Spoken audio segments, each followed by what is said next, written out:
বাংলাদেশ সারা বিশ্বে ছড়ানো আপনারা কিন্তু চান।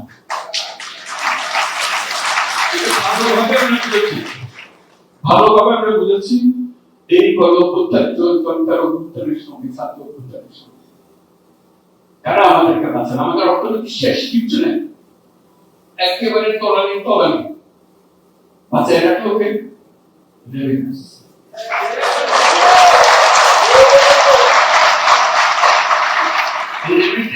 বাংলার নতুন বাংলাদেশের জন্ম দিয়েছে। আজ যদি আমরা গলা বাড়িয়ে বুক ফুলিয়ে বলি আমাদের অর্থনীতি মজবুত হয়েছে, সেটার একমাত্র কারণ হলো রেমিটেন্স। আপনাদের আমাদের এই গুরুত্ব নাই আসলে।